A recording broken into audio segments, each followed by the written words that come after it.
Halo saudara, dari Washington DC saya Helmi Yohanes dan tim VOA kembali hadir dengan serangkaian berita Amerika Serikat dalam segmen Sapa Dunia. Presiden Trump dinyatakan negatif virus corona setelah menjalani uji medis pada Jumat malam. Dokter Gedung Putih dalam sebuah memo menyatakan Presiden tetap tanpa gejala dan pemeriksaan COVID-19 tidak menunjukkan indikasi pada saat ini. Sementara itu, dalam jumpa pers Sabtu waktu setempat, Presiden Trump menjelaskan tentang status darurat nasional yang diumumkannya sehari sebelumnya, yang memungkinkan pemerintah federal mengeluarkan anggaran 50 miliar dolar dana bantuan bencana dan mendayagunakan semua sumber daya yang diperlukan. DPR Amerika sudah menyetujui paket bantuan darurat untuk meringankan beban ekonomi akibat virus COVID-19. Sementara itu, pemerintah Amerika juga memperluas larangan perjalanan dan memasukkan Inggris dan Irlandia dalam larangan perjalanan itu mulai Senin tengah malam nanti. Setelah sebelumnya, larangan serupa diberlakukan terhadap Eropa selama 30 hari. Hingga Sabtu tercatat lebih dari 2.000 kasus virus corona di Amerika dengan korban meninggal 59 orang. Di seluruh dunia, COVID-19 sudah menjangkiti sekitar 163.000 orang dengan lebih dari 6.000 orang meninggal dunia. Saudara, kemenangan mantan Wakil Presiden Amerika Joe Biden dalam pemilihan pendahuluan di sebagian negara bagian Amerika tidak menyurutkan niat Senator Bernie Sanders untuk terus bertarung menjadi kandidat calon presiden dari Partai Demokrat. Jelang debat kandidat dan pemilihan pendahuluan berikutnya hari Selasa ini, kampanye keduanya dibayangi oleh wabah virus corona. Dari negara bagian asalnya di Vermont, Bernie Sanders menyatakan masih optimis untuk jadi bakal capres dari Partai Demokrat dengan agenda progresifnya yang digandrungi pemilih muda. Our campaign continues to win the vast majority of the votes of younger people. Joe Biden pun mulai merangkul pendukung Sanders. And I want to thank Bernie Sanders and his supporters for their tireless energy and their passion. We share a common goal. And together, we'll defeat Donald Trump.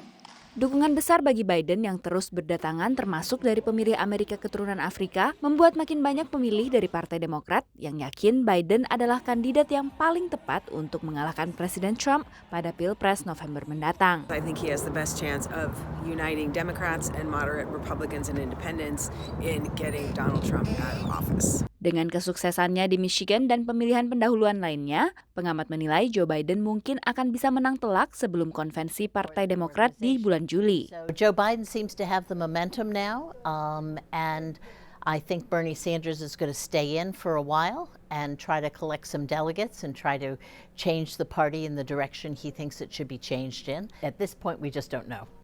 Biden dan Sanders masih akan memperebutkan sejumlah delegasi dari beberapa negara bagian besar pada pemilihan pendahuluan Selasa mendatang. Dari Washington DC, VOA. Beralih ke usaha rintisan teknologi di Amerika yang biasanya berpusat di Silicon Valley di wilayah San Francisco dan sekitarnya. Tapi belakangan ini banyak pusat teknologi baru berkembang. Salah satunya adalah kawasan Miami dengan fenomena unik iguana corn, yakni usaha rintisan khas Florida yang biasanya didirikan oleh wirausahawan dengan beragam latar belakang etnis. Miami di negara bagian Florida dikenal sebagai kota wisata pantai atau golf.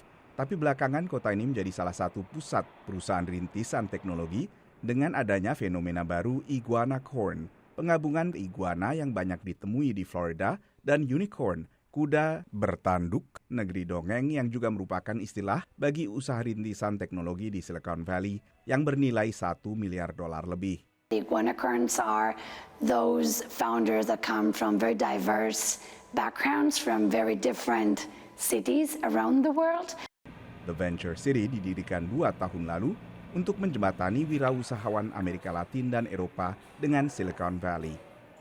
We love Miami. I think Miami is a very strategic place to be right now because Latin America is booming and many founders and investors are coming to Miami.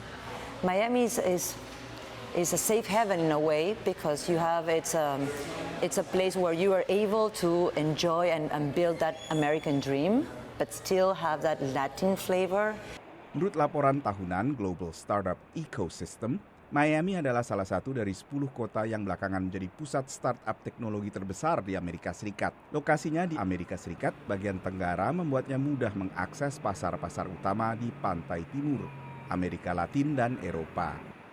Demikian laporan tim VOA. Kini kita tengok warga diaspora Indonesia Nona Kurniani Norris, pengajar bahasa Indonesia di Johns Hopkins University yang memberikan kursus bahasa Indonesia di sebuah gerai kopi di Washington DC. Kursus ini yang terbuka untuk umum dilakukan dalam suasana informal, sehingga Nona berharap para peserta warga Amerika akan semakin bersemangat belajar bahasa Indonesia. Kalau sakit harus makan. Makan nasi, banyak nasi dan tidak akan menjadi sakit. Itulah salah satu budaya Indonesia yang paling diingat Welaska Solorzano selama setahun tinggal di Malang dan Yogyakarta. Bersama sejumlah warga Amerika lain, Welaska datang ke Dua Coffee di pusat kota Washington DC untuk melancarkan bahasa Indonesianya, dibimbing Nona Kurniani Norris, pengajar bahasa Indonesia di Johns Hopkins University. Ini meja bahasa Indonesia, jadi bertemu dengan penutur bahasa Indonesia dan omong-omong santai sambil minum kopi. Meja bahasa Indonesia di gerai kopi milik diaspora Indonesia ini menjadi kelanjutan dari meja bahasa yang dilakukan Nona di kampus. Nah, mereka perlu pembicara, penutur, berbicara dengan penutur bahasa Indonesia yang lebih otentik, yang selain guru, yang mungkin lebih informal juga. Karena settingnya juga informal di luar kelas. Menurut Nona yang sudah mengajar di Amerika sejak tahun 2001, meja bahasa Indonesia disambut positif karena tak mudah memperoleh kesempatan seperti ini. Salah satunya David Dennis yang sudah 7 tahun belajar bahasa Indonesia, awalnya karena mengikuti program pertukaran pelajar di SMA 1 Depok tahun 2012. Menurut saya grammar bahasa Indonesia itu lebih susah kalau lebih formal. Jadi ada tingkat-tingkatkan. Kan bisa saya, bisa aku, dan kalau di Jakarta bisa gue. Melalui meja bahasa, Nona berharap semakin banyak warga Amerika yang tertarik untuk belajar bahasa Indonesia. Dari Washington DC, tim VOA. Saudara, kami akan kembali dengan Sapa Dunia Senin depan. Terima kasih atas perhatian Anda. Dari Washington DC, saya Helmi Yohanes dan tim VOA.